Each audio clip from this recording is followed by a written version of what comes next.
The suspect in this case is 30 years old, Abelardo Herrera. He's from Laredo, Texas.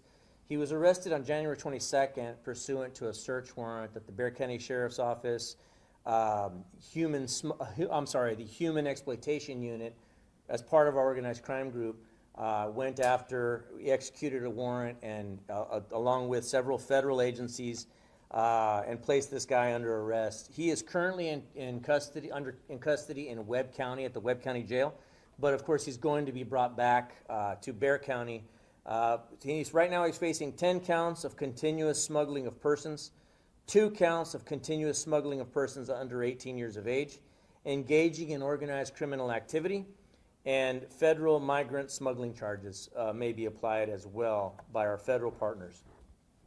But we've got this suspect involved in several incidents. Back last June of 2024, you all may recall, the media all made it out to a scene where we found 24 migrants had been smuggled inside of a flatbed trailer that had a false compartment put in it. Several of those victims were suffering from heat exhaustion. Some of them had physical injuries from having been beaten and abused. Well, this suspect, Abelardo Herrera, was arrested on that day. He was a part of that smuggling ring. I believe he made bond and got out and went about his way. We continue to investigate the case. Here this past week, on January 14th, you all may recall that a Von Ormy police officer made a traffic stop out near Fisher and 35. Found, I believe it was about 13 people being smuggled in a car that, trust me, is not big enough to hold 13 people comfortably. So these people were basically stacked like cordwood inside this car. There were several children among those people. I believe at least one of them was an unaccompanied minor. Again, we at that point found that Abelardo Herrera was linked to that case, which led our Human Exploitation Unit to obtain the warrants. We went to Laredo. We executed those warrants along with our federal partners.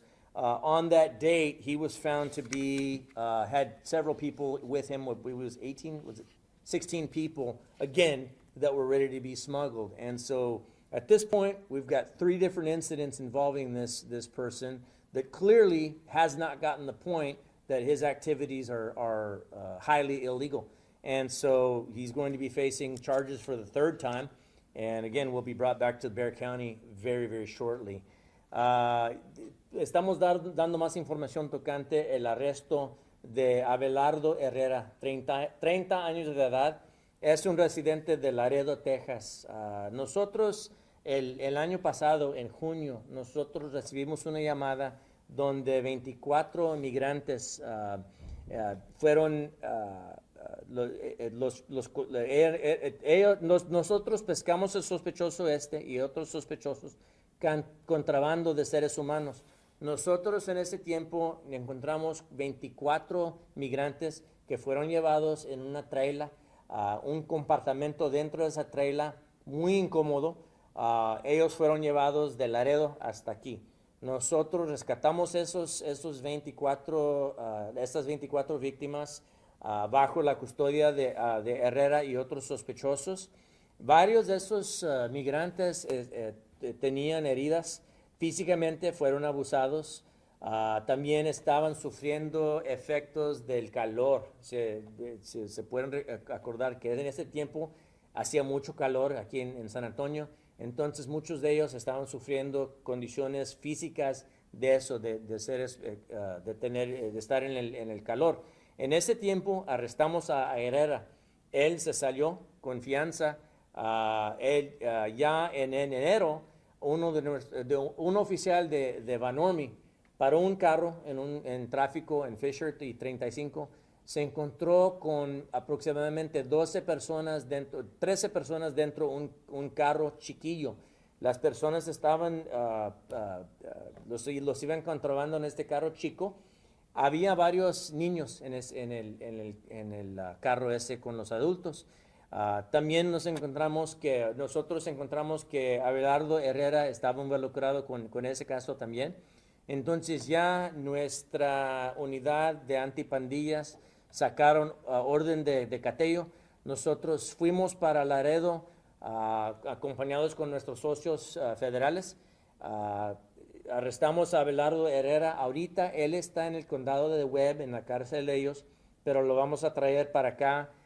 En ese día fue encontrado con 16 víctimas de contrabando de seres humanos. Entonces, ahorita tenemos más que 50 víctimas que este sospechoso, como coyote, iba pasando a estas personas en condiciones peligrosas, y él se va a enfrentar con otros adicionales cargos ya cuando llegue para acá, para atrás al condado de Bexar. Me acuerdo que estaba en una casa muy abandonada, ¿verdad? Que no había aire, estaba todo feo. Exactamente, era una casa fea, sin ventanas, y los tenían a fuerza ahí, aunque varios de ellos estaban teniendo problemas físicos de las condiciones, y varios de ellos también tenían heridas por ser abusados. De hecho, había una guatemalteca que dijo que había pagado hasta $30,000 aproximadamente por... Sí, muchas de esas personas habían pagado mucho dinero, y desafortunadamente llegaron a ese punto donde estas personas, como hacen los coyotes, los pusieron en peligro, a riesgo de vida, y abusaron de ellos, y luego ya desafortunadamente llegaron aquí. Y ahorita no sé el estatus de estas personas. Las agencias federales se encargaron, pero nosotros nos encargamos de comprarles comida, darles agua, darles primeros auxilios, y ya de allí, desafortunadamente, pues no sé qué pasó con esas personas, pero de allí nosotros obviamente tenemos que arrestar a las personas responsables de ponerlos a riesgo, y Abelardo Herrera es una de esas personas. 10 counts of smuggling, 2 underage. Can you clarify if that's 12 charges? How many people were there? Well, so all in all 3 incidents involved, we got about 52 victims of this guy's smuggling activities.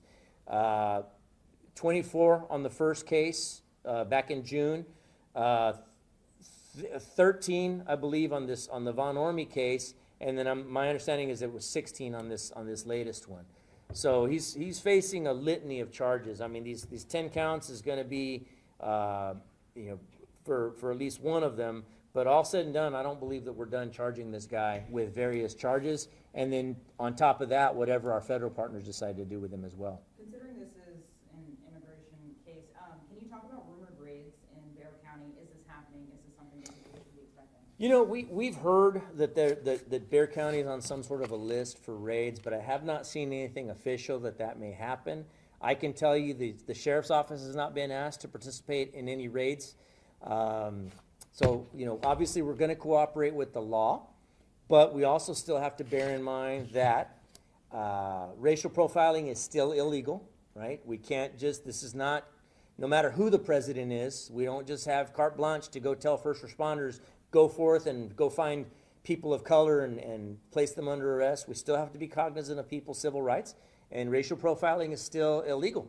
Not to mention, as local authorities, we still have somewhat limited authorities as far as detaining somebody based solely upon immigration status. And so we've got our work cut out ahead of us. But again, at present, we have not been asked to participate in any sort of raids. Did ICE have anything to do with this? I believe ICE may have assisted with at least some of the cases, but it was our case, and any federal agencies came along to assist us, thankfully.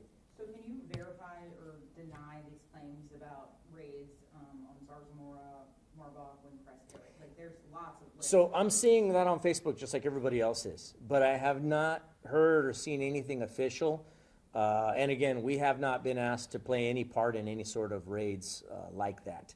So I don't know if that's actually occurring or if it's just kind of urban myth on social media. What I can tell you is the sheriff's office, we're going to obey the law, but we've also got to respect people's rights. Sí, yo también, como el público, he visto estos rumores, estas historias en las redes sociales que redadas están pasando, pero no he visto nada oficialmente. También mi agencia no hemos visto, a nosotros no nos han pedido ayuda con redadas. Nosotros tenemos, obviamente, como oficiales de la ley, tenemos que seguir la ley, pero también nosotros tenemos que saber qué son nuestras autoridades como autoridades locales, tenemos autoridades limitadas con lo que podemos hacer con la inmigración. Entonces, tenemos que recordarles a nuestros oficiales, también nosotros como oficiales nos podemos meter en problemas si hacemos algo mal. Entonces, uno tiene que pasar este tiempo educando a nuestros oficiales en qué son nuestras autoridades y qué no son. Could I please ask you to repeat the block number of the Roosevelt Road raid? I just know that it was near 410 and it ended up near Southside High School at some point, but I don't know the exact block number. We'll have to get that to you shortly. Are schools, churches, and hospitals safe in Bexar County from ICE raids, or no? Well, you'd have to ask the federal government.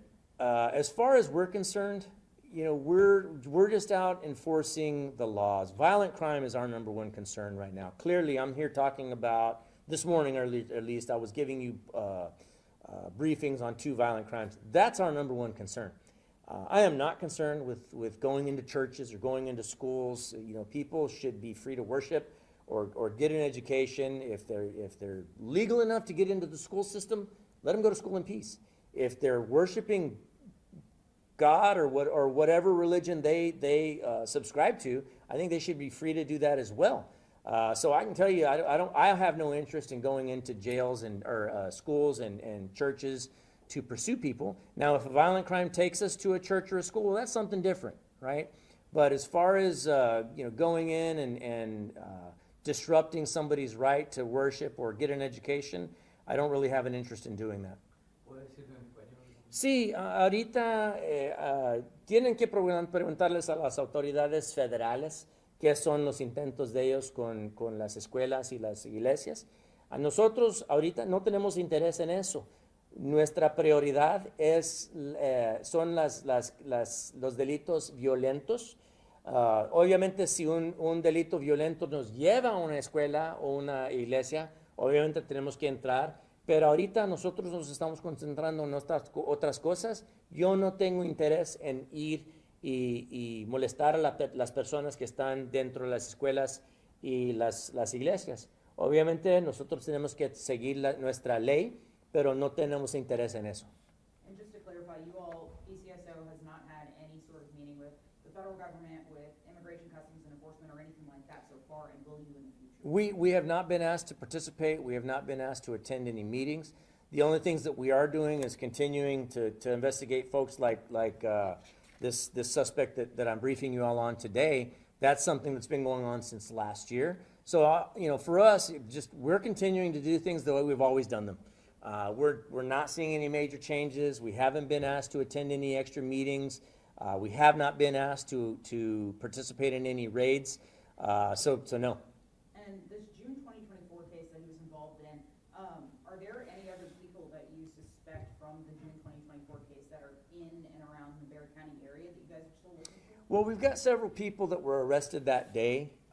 This guy just keeps resurfacing. But as far as the other ones go, I don't have any reason to believe that there's any ongoing threat to the community or anything like that. I mean, I can tell you this guy here has links to the cartels. Typically, by my own policy, I don't name cartels or gangs. I don't want to give them any more advertisement or notoriety. But I can tell you this guy here has links to the cartels. And again, I have every reason to believe that other suspects in this case have links to cartels. While we wish that it was not the case and these people were not operating within Texas or Bexar County, it is a fact that they've been operating here for decades now. With that being said, we also can't lose sight of the fact that we've got plenty of homegrown gang members that need to be taken, you know, brought to justice as well. So yes, there's more people out there, people that we know about and people that we don't, unfortunately. And that leads me to my next question. Is TDA still a problem in Bexar County? TDA is still operating within Bexar County. You know, are they somebody that we run into every day, all day long? Well, no, it's you know, we're much more likely to run into some of our domestic gang members here locally, but absolutely TDA and any other drug trafficking organization, human trafficking organization, they're always a cause for concern. So, Abelardo Herrera tiene vínculos con el cartel. Él sí está involucrado con los carteles.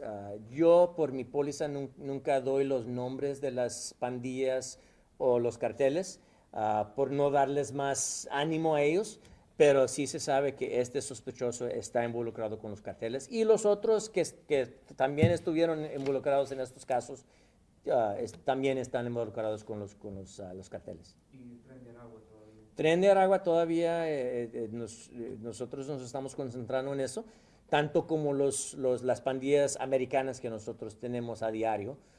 Nos estamos fijando en todos, nos estamos trabajando en todos. All right, thank you. Thank you, guys. Thank you, sir.